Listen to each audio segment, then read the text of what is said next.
What's up mga peeps? Nandito po muli tayo sa Linville, San Rafael, and today may nakaschedule po kami na mag-view dito mismo sa site po. And then gusto po nila makita yung block and lot, yung block 7 particularly. And then makikita nyo meron na po changes dun sa ating model unit. Ito po sila mga peeps, yan, all the way from Chaong, Quezon, yan. And then yan, mapapansin nyo, ito na po yung ating model house. And then half of this rotonda, yan, makikita nyo cemented na po itong karsada. And ito na lang yung remaining na hindi cemented. So yan.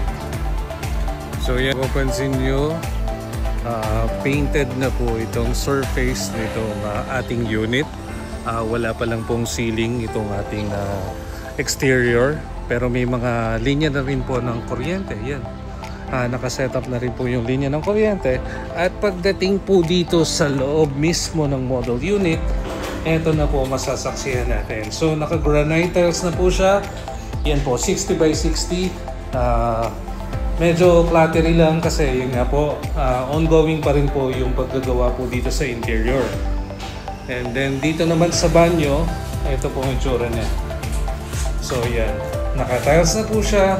Yung tiles po natin, yung level hanggang dito po. So 1, 2, 3, 4, 5. Yan. 5 po na 40 by 40 na size. Yan po.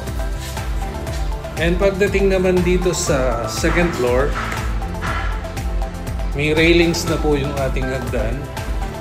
And then yan po, nakakabit na rin po yung tiles. Itong sa second room, yan, almost done na rin. Isang line na lang siya. Then ito naman po. Dito sa ceiling, ito na lang po yung portion na walang hardy flex.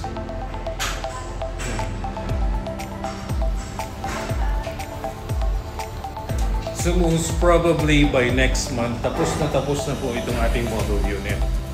Tingnan nyo mga peeps itong part po ng block 6. Mapapansin nyo hanggang dun sa dulo, meron na po siyang layout. Yan, nakalagay na po lahat ng mga bakal. And then, isa-set up na lang din po siya ng aluforms kagaya po nito. Another in po sa inyo mga peeps. Yan, ipapakita ko naman sa inyo yung lalim ng septic tank. Ito siya mga peeps. 2 meters po yung deep ng ating septic tank.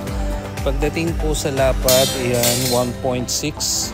And then, pagdating po dito sa lapad na to, yan, 2.70 meters. Yan po. At kung mababalikan nyo po, ang poste po natin, 2.6 meters yung deep ng ating poste.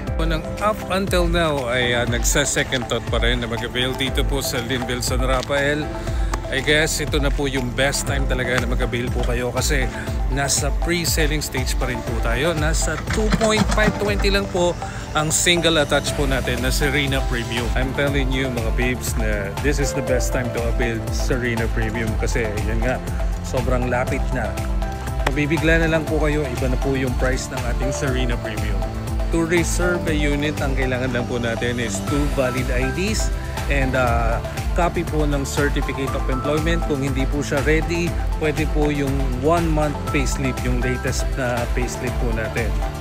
So that's it mga peeps. Thank you for watching my video. I hope nakatulong uli itong video natin for Linville, San Rafael. Thank you.